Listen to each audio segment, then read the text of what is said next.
Hi అందరికీ, అందరు ఎలా ఉన్నారు? బాగున్నారా? మేము మాత్రం బాగున్నాం. మళ్ళీ ఒక్క వీడియోతో మీ ముందుకు వచ్చిన ఛాలెంజ్ కాదండి, ఒక చిన్న కుకింగ్ వీడియోతో వచ్చిన. ఇంట్లో క్యారెట్ ఉండే, వాటిని వేస్ట్ చేయడం ఎందుకు, పిల్లలు తినట్లేదు అసలు. అందుకే యూట్యూబ్లో సెర్చ్ చేస్తే వెజ్ గ్యారె అని వచ్చింది. ఆ గ్యారెలు చేద్దామని ప్రిపేర్ అయిపోయినా, వాటి కోసం ప్రాసెస్ స్టార్ట్ చేసిన. మనకేం ఉత్తగా రాలేదు కదా, అవి డబ్బులు పెడితేనే వచ్చినాయి కాబట్టి పడేయడం అసలు మనసొప్పదు. వేస్ట్ చేయడం ఎందుకని నేను ఇలా ట్రై చేశాను. పిల్లలు అసలు క్యారెట్ కర్రీ అంటే అసలు తినట్లేదు. మా చిన్నోడు అస్సలు ఇంకా తినను కూడా తినడు. మా పెద్దోడు అప్పుడప్పుడు క్యారెట్ రైస్ తీసుకెళ్తాడు, కానీ ఈ మధ్యలో వద్దని చెప్తున్నాడు. ఈ క్యాబేజ్ నేను కూడా తినను, పిల్లల కోసం అలవాటు చేద్దాం, నేనన్నా తినను, పిల్లలన్నా తింటారులే అనే ఉద్దేశంతో పిల్లల కోసం తీసుకున్న. వాళ్ళు నాలానే ఉన్నారు, వాళ్ళు కూడా తినట్లే. కానీ ఎడ్ చేసి వాళ్ళకి అలవాటు చేయాలి. మనం తినని ఫుడ్ వాళ్ళు కూడా తినాలి, హెల్తీ ఫుడ్ ఖచ్చితంగా వాళ్ళకి అలవాటు చేయాలనే ఉద్దేశంతో సరేలే అని వాటిని గ్యారెలు చేసి పెడితే కొంచెం అలవాటు అయిపోతారు కదా అనే ఉద్దేశంతో కట్ చేస్తున్నాం. మేము హాస్టల్లో ఉన్నప్పుడు క్యాబేజ్ కర్రీ వండితే హాస్టల్ మొత్తం స్మెల్ వచ్చేది. ఆ స్మెల్కి మాత్రం అబ్బా చచ్చిపోయినరా ఈరోజు క్యాబేజ్ కర్రీ అని మన దగ్గర పచ్చడి లేకున్నా వేరే వాళ్ళ దగ్గరికి వెళ్ళి ప్రిపేర్ అయ్యి ఉండేది. అలా ఉండేది క్యాబేజ్ కర్రీ అంటే. ఈ పెళ్ళైనాక మాత్రం ఒక 2-3 టైమ్స్ తిన్నా. అదైనా మా బావ చేసి పెడితే శనగపప్పు వేసి క్యాబేజ్ ఫ్రై చేసుకొని తింటే బాగుంటుందంటే 2 టైమ్స్ ట్రై చేసిన, అలా బాగుంది. కానీ ఎందుకో ఇంట్రెస్ట్ అనిపించదు, అప్పుడప్పుడు తినాలి అనిపిస్తుంది కానీ కొంచెం స్మెల్ వచ్చేసరికి తినబుద్ధి కాదు. అందులోకి ఒక ఆనియన్ కూడా తీసుకున్నా. మీకు ఎంతమందికి క్యాబేజ్ అంటే ఇష్టం చెప్పండి. వీడియోస్ చూడండి, కొంచెం సబ్స్క్రైబ్ చేసుకోండి, ఎవరికైనా షేర్ చేయండి, లైక్ చేయండి, మర్చిపోకండి ఖచ్చితంగా.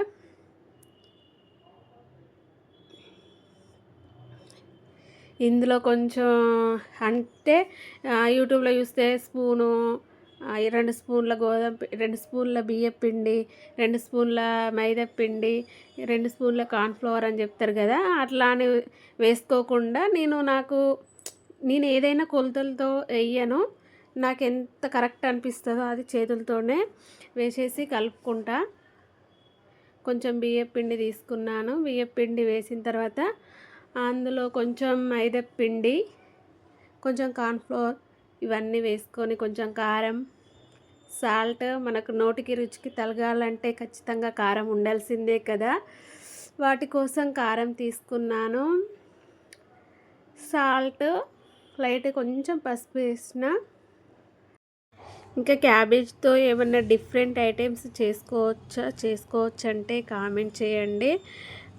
డిఫరెంట్గా ఉన్నాయి, సెర్చ్ చేస్తే అవన్నీ చేయాలంటే మనం చేయలేమనే ఉద్దేశంతో సింపుల్గా ఉండేది వెజ్ గ్యారె అయితే అయిపోద్ది కదా అనే ఉద్దేశంతో అది ట్రై చేసా. ఇది కూడా ఒకసారి మేము టేస్ట్ చేసాము. ఎప్పుడంటే మా పక్కన అక్క వాళ్ళు తీసుకొచ్చి ఇచ్చింది, అప్పుడు బాగుంది.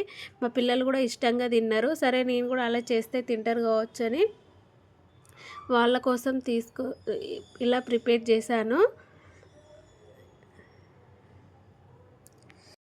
విలేజెస్ కంటే సిటీలో ఎవరన్నా మాట్లాడే వాళ్ళు ఉంటే బాగా అనిపిస్తుంది, కానీ ఒక్కొక్క చోట ఎవరు మాట్లాడరు కదా.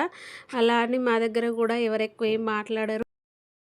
మా బిల్డింగ్లో ఉన్న వాళ్ళు కూడా సరిగ్గా బయటికి వెళ్ళినప్పుడే 1 నిమిషం 2 నిమిషాలు అంతే, ఇంట్లోకి ఒకరం వెళ్ళాము. కొందరికి నచ్చదు కదా. అదే విలేజ్లలో అయితే చాలామంది ఉంటారు, టైం పాస్ అవుతుంది, ఎలా టైం గడుస్తుందో కూడా తెలియదు. నాకు మాత్రం పిల్లల్ని స్కూల్కి పంపించి ఇంట్లో పని చేసుకొని కొద్దిసేపు టీవీ చూసి అది సరికే టైం గడిచిపోతుంది. కానీ ఎవరన్నా ఉంటే, తెలిసిన వాళ్ళు ఉంటే బాగుండు, కొంచెం టైం పాస్ అయ్యేది. ఇక 4 గోడల మధ్యలో మనమేలే అన్న ఫీల్ అనిపిస్తుంది ఒక్కొక్కసారి నాకు. పిల్లలు మా బావ ఇంట్లో ఉన్నప్పుడు మాత్రం సందడిగా ఉంటుంది. వాళ్ళు స్కూల్కి వెళ్ళి, మా బావ ఆఫీస్కి వెళ్ళి, ఎవరి పని మీద వాళ్ళు ఉన్నప్పుడు మాత్రం ఒంటరిగా అనిపిస్తుంది. ఎందుకంటే ఎవరైనా మాట్లాడితే బాగుంటుంది కదా, టైం కూడా తెలియదు. అక్కడ అంటేనేమో ఒక్కటే, మేము ఊర్లో ఉన్నప్పుడు పెళ్ళైనప్పుడు అప్పుడు ఎలా టైం గడిచిందో కూడా తెలియదు. ఇక కొన్ని కొన్ని కారణాల వల్ల తప్పదు, బయటికి రావాల్సిందే, వర్క్ చేసుకోవాల్సిందే, పిల్లల కోసం కష్టపడాల్సిందే కదా. అలానే ఉద్దేశంతో మేము బయటకు వచ్చేసి మా పిల్లల కోసం కష్టపడుతున్నాము. మాలాగా మా పిల్లలు కూడా కష్టపడద్దనే ఉద్దేశంతో వాళ్ళకి ఒక మంచి స్థాయిలో ఉంచాలి, మంచి పేరులో ఉంచాలనే ఉద్దేశంతో మా బావ మాత్రం చాలా కష్టపడుతున్నాడు పిల్లల కోసం. నేను కూడా ఏదైనా వర్క్ చేద్దాం బయటికి వెళ్ళి అనుకుంటే పిల్లలు చిన్న పిల్లలు, మళ్ళీ స్కూల్ టైమింగ్స్ కూడా ఇక్కడ చాలా తొందరగా 12 వరకు 3 వరకే, అదే విలేజ్లో మార్నింగ్ వెళ్తే ఈవినింగ్ వరకు రారు, ఎంత చిన్న పిల్లలైనా. ఇక్కడ ఫీజులు ఎక్కువ, టైం తక్కువ, అదొక్కటి కూడా నాకు నచ్చలేదు. మళ్ళీ రూమ్ రెంట్లు కూడా బాగా, ఏం చేద్దాం తప్పదు కదా, అన్నీ తట్టుకోవాల్సిందనే ఉద్దేశంతో సర్దుకుపోతున్నాం. జీవితం అనేది అలా గడిచిపోతుంది. ఏదో చేసుకుంటే ఎక్కడో స్టోరీ మాట్లాడుతున్నాను కదా, ఏమనుకోవద్దు. ఈ ఫైనల్లీ గ్యారెలు చేయడం స్టార్ట్ చేశాను. అది ఆయిల్ పెట్టుకొని ఫస్ట్ టైం వేసినప్పుడు భయం వేసింది, వస్తుందో రాదో అనుకున్నా. కొంచెం అవి చిందరమందరం అయినాయి. రాదు కావచ్చు, అయ్యా ఎట్లా అని కొంచెం టెన్షన్ అయ్యి ఉండే. ఆయిల్ కొంచెం హీట్ కానట్టుంది అప్పటికి. ఒక వాయి తీసిన తర్వాత సెకండ్ సారి వేసినప్పుడు మంచిగా వచ్చినాయి. మా బావ తిడతాడో ఏందో, అసలు రాని అన్నీ ఎందుకు ప్రయత్నాలు చేస్తున్నావు, ఆయిల్ వేస్ట్, గ్యాస్ వేస్ట్, అవసరమా అని తిడతాడని భయం వేసింది. అప్పుడే ఫస్ట్ సారి అయిపోగానే ఏం చెప్పలేదు. సెకండ్ టైంలో మంచిగా వచ్చినాయి, తీసుకెళ్ళి టేస్ట్ చేయమని చెప్పాను, బాగుందని చెప్పిండు. ఎందుకంటే ఫస్ట్ టైం, సెకండ్ సారి కూడా అలానే వస్తుందేమో అని టెన్షన్ అయ్యి ఉండే. ఎందుకంటే మనం చేసేదే అంతంత మాత్రాన, ఫస్ట్ టైం కదా,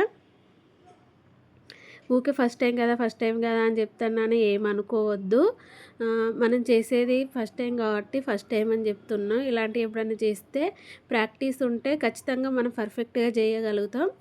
చేయలేం కాబట్టి ఫస్ట్ టైం అని చెప్తున్నాను.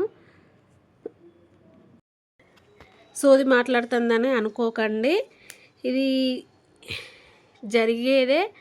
జరుగుతున్నదే మాట్లాడాను. ఇప్పుడు సెకండ్ సారి వేసినప్పుడు గ్యారెలు మంచిగా వచ్చినాయి, టేస్ట్ కూడా బాగుంది. మా ఛానల్ ఎండ్ వరకు చూస్తే లైక్ ఇవ్వండి, సబ్స్క్రైబ్ చేసుకోండి. బాయ్.